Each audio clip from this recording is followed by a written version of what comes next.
Hello and welcome to Zee Max studios. पिछले episode में आपने देखा कि एक फोटोग्राफ या तस्वीर कैसे बनती है। आज देखते हैं कि अपर्चर क्या होता है और एक फोटोग्राफ पे उसका क्या असर पड़ता है। तो पिछले एपिसोड में हमने देखा कि अपर्चर एक छेद होता है जो लेंस में होता है और इसके नंबर लेंस के ऊपर लिखे होते हैं। और कभी कभी नए लेंसों में जैसे निकॉन जी सीरीज़ है या कैनन के नए लेंसेज हैं, उन पे ये नंबर नहीं लिखे होते, लेकिन दोनों ही सूरत में हमको ये नंबर कैमरा बॉडी के कमांड डायल से बदलने पड़ते हैं और अपर्चर को हम या तो छोटा या बड़ा कर सकते हैं जैसा कि हम चाहें। अब एक बहुत ज़रूरी बात है कि नंबर हमारा जितना छोटा होगा अपर्चर उतना बड़ा होगा, और नंबर जितना ज़्यादा होगा उतना छोटा अपर्चर होगा।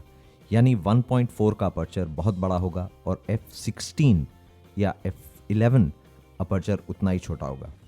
ये काफ़ी कंफ्यूजिंग होता है शुरू में, लेकिन बार बार इसका ध्यान करने से ये सेकंड नेचर बन जाता है और इसे याद करने में कोई परेशानी नहीं होती है।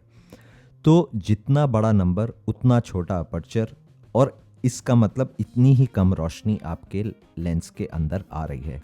तो ये बात याद रखना बहुत ज़रूरी है। लेंसों के भी जो दाम होते हैं या जो उनकी प्राइसिंग होती है वो इसी हिसाब से होती है कि उनका मैक्सिमम अपर्चर कितना बड़ा है। बड़े अपर्चर वाले लेंस जो हैं वो फास्ट लेंसेज कहलाते हैं, और वो अक्सर लेंस पे लिखा होता है, जैसे कि ये 35 mm और 50 mm के दो लेंसेज हैं। तो ये जो 35 mm पे 1:2D लिखा है, 2 जो लिखा है वो मैक्सिमम अपर्चर है। ये 1.4 जहाँ लिखा हुआ है इसका मतलब ये 1.4 मैक्सिमम अपर्चर है। ऐसे ही ये 18-35 का जूम है, इसमें 3.5-4.5 लिखा हुआ है। इसका मतलब 18 mm पे जब हमारा ये जूम लेंस होगा तो इसकी मैक्सिमम ओपनिंग 3.5 होगी, और 35 mm पे जब हम जूम करेंगे तो इसकी मैक्सिमम ओपनिंग 4.5 होगी।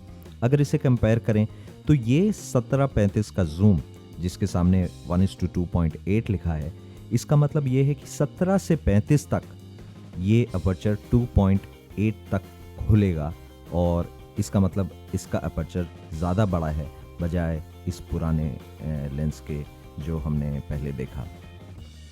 तो ये रही कहानी अपर्चर की, और दोबारा से ये ग्राफिक फिर बहुत ज़रूरी है। ये आप चाहें तो इसे हमारे गूगल पेज से डाउनलोड कर सकते हैं, और ताकि आपको याद रहे।